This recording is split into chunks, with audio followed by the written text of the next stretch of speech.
It's not good. And not just for him, for all of us. This could get very bad, very fast.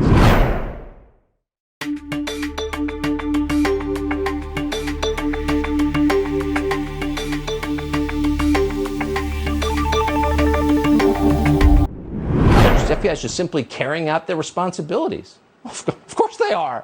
Come on, will you support law enforcement? There's nothing to see here. That's the line.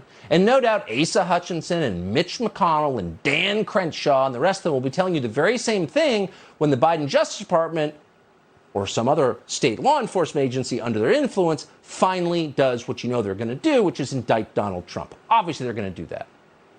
Who knows how? Maybe they'll produce surveillance video from Mar-a-Lago. Apparently, they've already subpoenaed that. We'll spend the next year talking about how it shows Trump mishandling classified information. Really? On the server. Remember the endless Russia collusion hoax? We're in for a lot more of that. They'll scream about how Trump is a criminal. And if you express any support for him or any interest in retaining, I don't know, the rights of free speech and due process, you're a criminal too. In fact, you are the threat. You're the threat. And just mentioning that you disagree with what is happening is an attack on our government. That's their style. Just the other day, after signing off of the Mar-a-Lago raid, your Attorney General, Merrick Garland, came on stage to whine about how actually he was the victim here. He's the victim. Apparently, some people disagreed with the raid, so the FBI, the most heavily armed domestic law enforcement agency in the world, is now under threat from you.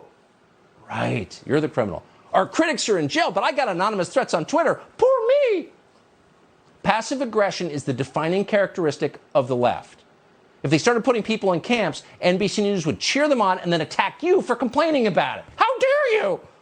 Violating our norms. We've always had camps. As if to prove it, they prove it every day, but in the hours after the Mar-a-Lago raid, the usual jackals on Twitter began demanding that Donald Trump should release the warrant that justified the raid. If you're not guilty, you'll show it to us. That's what they said. So Trump did it. He gave the warrant to Breitbart News, which printed it. And then the second the Breitbart piece went up, the very same jackals started screaming about how right-wing extremists are putting the lives of FBI agents in danger, since those agents were named in the warrant, which is a public document.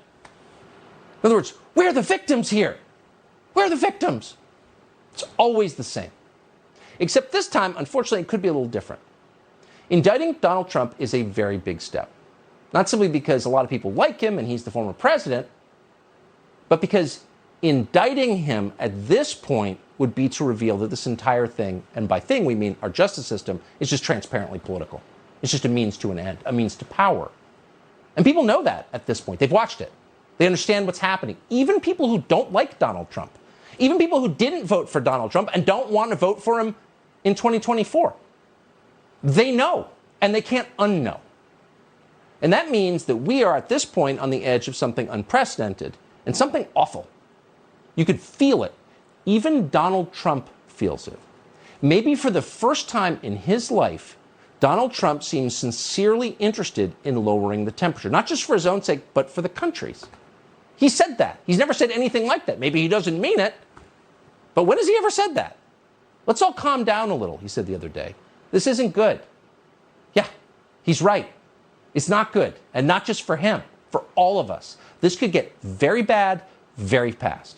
And the Biden people know that perfectly well. They know what could happen if they continue down this path of using law enforcement to cling to power. But they don't care because they're facing a repudiation from voters and they're desperate and they'll do anything. But at what cost? Pray they pull back before it's too late.